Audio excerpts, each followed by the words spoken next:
Shri Sai Satcharitra, Chapter 36. Wonderful Stories of 1. Two Goa Gentlemen. 2. Mrs. Aurangabadkar.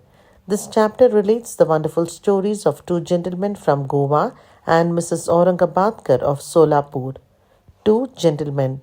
Once, two gentlemen came from Goa for taking darshan of Sai Baba and prostrated themselves before him. Though both came together, Baba asked only one of them to give him rupees 15 as dakshina, which was paid willingly. The other man voluntarily offered rupees 35, which was rejected by Baba to the astonishment of all. Shama, who was present, asked Baba, "What is this? Both came together. Once dakshina you accept, the others, though voluntarily paid, you refuse. Why this discrimination?" Baba replied, "Shama, you know nothing. I take nothing from anybody. The Masjid Mai, the presiding deity of the masjid, calls for the debt, the donor pays it and becomes free. Have I any home, property, or family to look after? I require nothing. I am ever free. Debt, enmity, and murder have to be atoned for, as there is no escape from them." Baba then continued in his characteristic way as follows.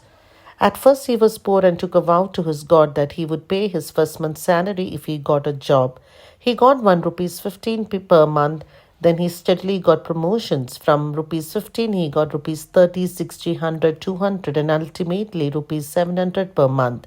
But in his prosperity he forgot completely the vow he took. The force of this karma has driven him here and I ask that amount rupees 15 from him as dakshina. Another story. While wandering by the seaside, I came to a huge mansion and sat in its veranda. The Brahmin owner gave me a good reception and fed me sumptuously. He showed me a neat and clean place near a cupboard for sleeping. I slept there. While I was sound asleep, the man removed a laterite slab and broke the wall, crept in, and scissored off all the money from my pocket. When I woke up, I found that rupees 30,000 were stolen. I was greatly distressed and sat weeping and mourning. The money was in currency notes, and I thought that the Brahmin had stolen it. I lost all interest in food and drink and sat for a fortnight in the veranda, bemoaning my loss. After the fortnight was over, a passing fakir saw me crying and made inquiries regarding the cause of my sorrow. I told him everything. He said, "If you act according to my bidding, you will recover your money. Go to a fakir, I shall give his whereabouts, surrender yourself to him, he will get your money back. In the meanwhile, give up your favorite food till you recover your money." I followed the fakir's advice and got my money.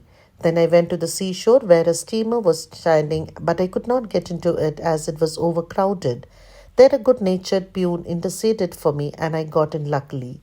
That brought me to another shore from where I caught a train and came to the Masjid Mai. The story finished and Baba asked Shama to take the guests and arrange for their feeding. Then Shama took them home and fed them.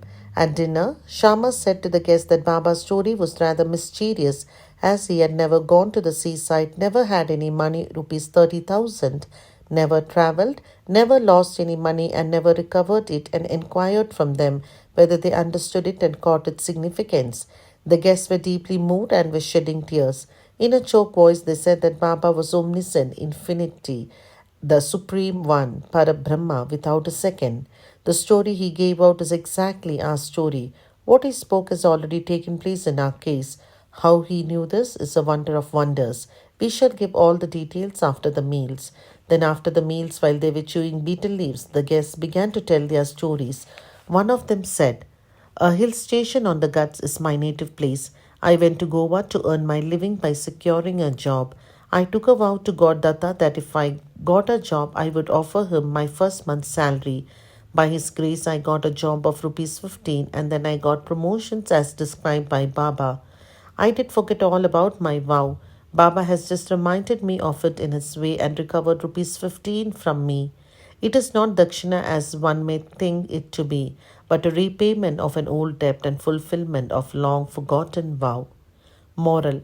In fact, Baba never begged for any money nor allowed his bhaktas to beg. He regarded money as a danger or bar to spiritual progress and did not allow his bhaktas to fall into its clutches. Bhagat Mahal Sapati is an instance on this point. He was very poor and could hardly make both ends meet. Baba never allowed him to make any money nor gave him anything from the Dakshina collection. Once a kind and liberal merchant named Hansraj gave a large amount of money to Malsapati in Baba's presence, but Baba did not permit him to accept it. Then the second guest began his tale. My Brahmin cook was serving me faithfully for 35 years. Unfortunately, he fell into bad ways, his mind changed, and he robbed me of my treasure.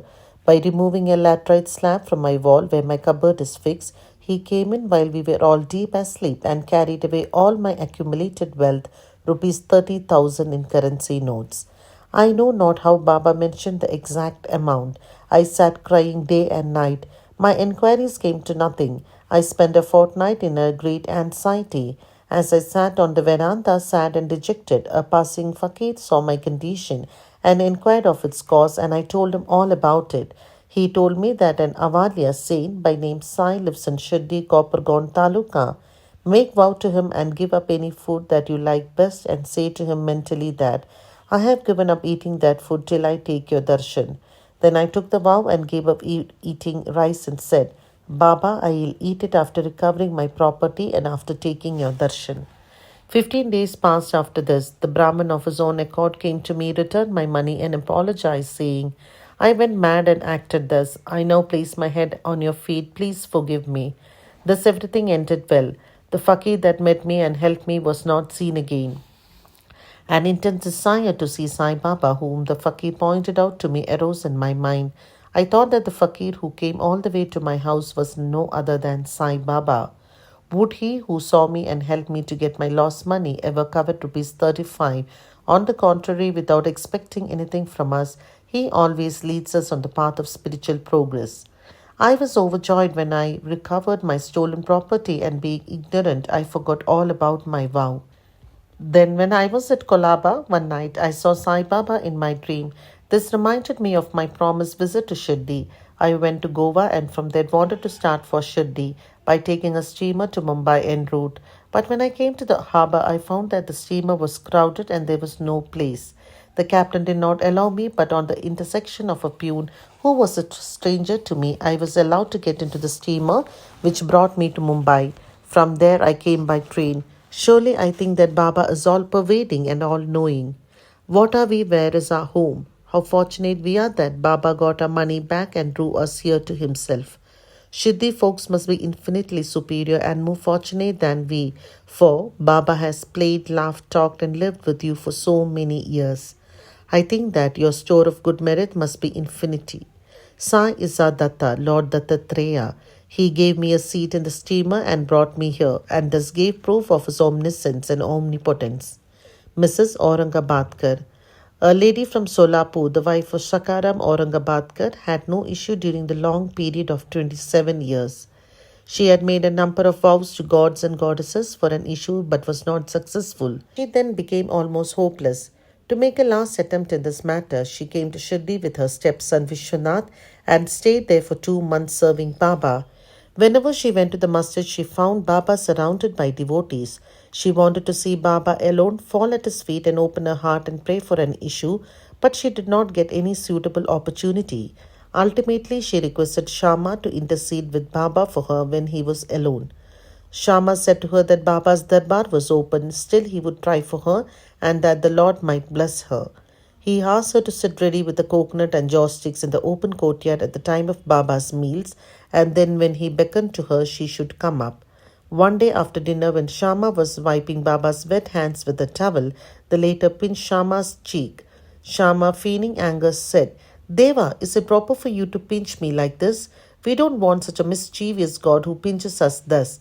Are we your dependents? Is this the fruit of our intimacy? Baba replied, O Shama, during the 72 generation that you were with me, I never pinched you till now, and now you resent my touching you? Shama replied, I want a God who will always love us and gives us new dishes to eat. We do not want any reward from you or heaven, etc. Let our faith unto your feet be ever awake. Baba, yes, I have indeed come for that. I have been feeding and nursing you and have got love and affection for you. Then Baba went up and took his seat. Shama beckoned to the lady. She came up, bowed down, and presented the coconut and joss sticks. Baba shook the coconut, which was dry. The kernel within rolled and made a noise. Baba said, Shama, this is rolling. See what it says. Shama, the woman prays that a child should similarly roll in her womb, so please give her the coconut with your blessing. Baba, will the coconut give her any issue? How foolish people are to fancy such things.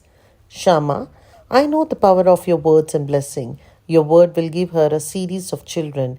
You are wrangling and not giving real blessing. The parley went on for a while. Baba repeatedly ordered to break the coconut, and Shama pleaded for the gift of the entire fruit to the lady. Finally, Baba yielded and said, "She will have an issue." When? Asked Shama. In 12 months, was the reply. At this, the coconut was broken into two parts. One was eaten by the two, the other was given to the lady. Then Shama turned up to the lady and said, "Dear lady, you are a witness to my words. If within 12 months you do not get any issue, I will break a coconut against this Deva's head and drive him out of this masjid.